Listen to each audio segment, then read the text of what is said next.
naman na may layers ng buhangin, peat, gravel at clay.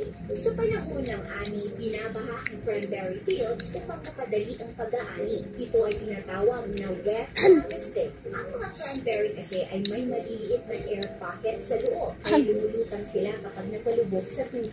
Sa pagbaha ng fields, umaangat ang cranberries mula sa mga tangkay at nagiging mas madali silang kolektahin.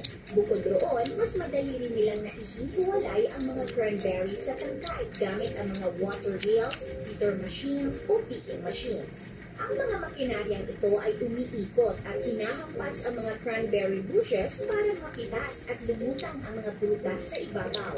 Makikita natin dito sa likuran ng makina na lumutang na ang mga berry matapos itong madaanan at mahampas ng beater machine. Pagkatapos, ginagamit ang mga booms o nets para kolektahin ang mga lumulutang na cranberry. At tinutulak nila ang mga ito gamit ang raker papunta sa bibig ng isang pump na humihigop sa cranberries at dinadala sa itaas na may conveyor. Dadaan ito sa isang pressurized water upang mahugasan. At finally, mahuhulog ang mga berries sa likod ng truck na siya magdadala naman sa processing plant. Tungkol naman kung bakit nila binabaha ang field ng mahigit 3 buwan ay para maprotektahan ang mga cranberries sa lamig ng winter. Kaya binabaha nila ito tuwing December.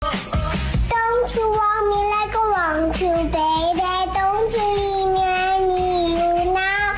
See tomorrow, better like a grandthing. All that do is meet me at the pasa, pasa.